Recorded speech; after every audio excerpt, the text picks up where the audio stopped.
It is 9 o'clock on a deadly cold night in Bath. The wind feels like a flat blade of ice against the cheeks. Walking through this freezing darkness is 17-year-old Billy Weaver, alone in a new city, walking briskly to project the image of a successful businessman. Billy needs a place to stay. The station porter suggests a pub called the Bell and Dragon, located a quarter-mile down the road. For a teenager far from home, a pub offers a predictable environment: beer, darts, and a social atmosphere acting as a safe anchor. But as he walks, he sees an illuminated window. A printed notice propped against the glass reads, "Bed and Breakfast." Roald Dahl describes how the words stare back at him like a large black eye, holding his attention and compelling him to stay.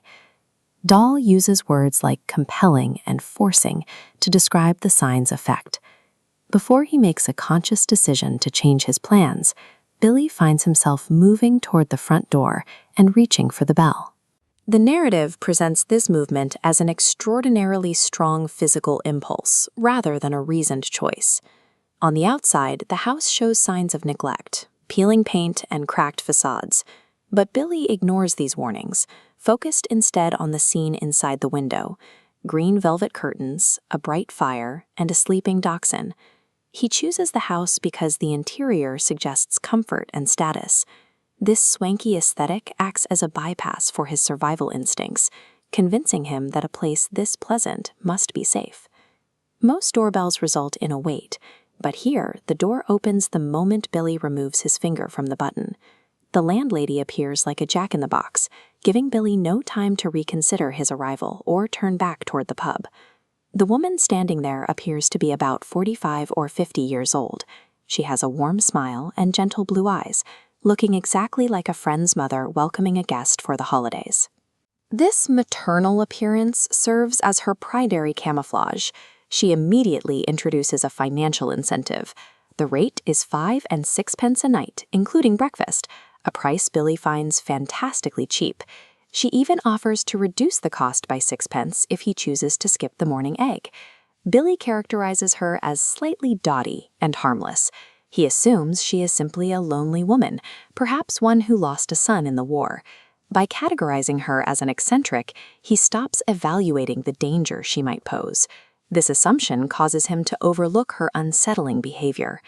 As they climb the stairs, she pauses to watch him, noting he is just exactly right. Her eyes travel slowly down the length of his body and back up again, inspecting a piece of property. The landlady relies on social pressure to keep Billy in place. He follows because he doesn't want to be rude to a kind elderly woman, effectively letting social etiquette lead him into the trap.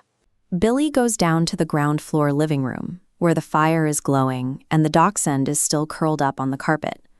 The room feels wonderfully warm and cozy, reinforcing his sense of luck at finding this place. He finds the guest book lying open on the piano. He sees only 2 other entries: Christopher Mulholland and Gregory W. Temple.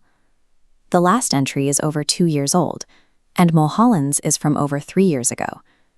These names look familiar.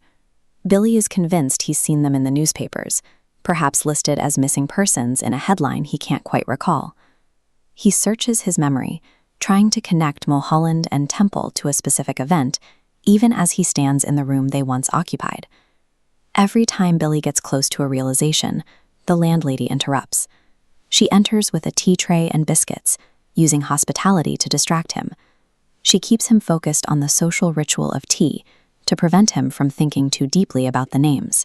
When Billy mentions the names, she describes the boys as extraordinarily handsome and exactly like him.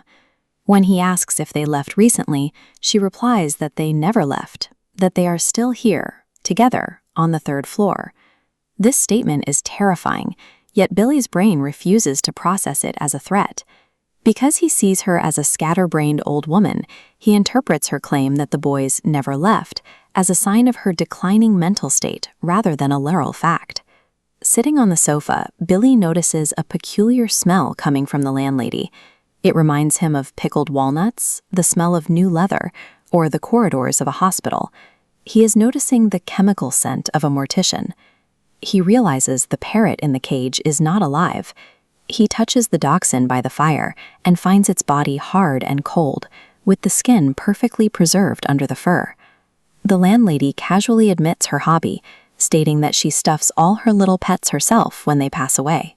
This admission provides a final, macabre context for the missing guests on the third floor.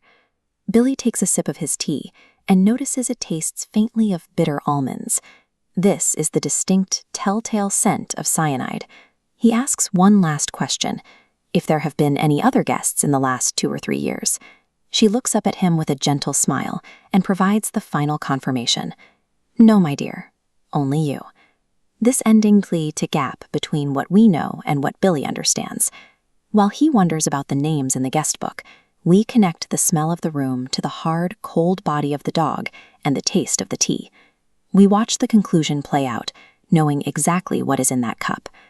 Dahl presents a predator who has successfully integrated into the mundane world. In this house, the familiar comforts of a warm fire and a cheap room serve as the mechanism for the kill.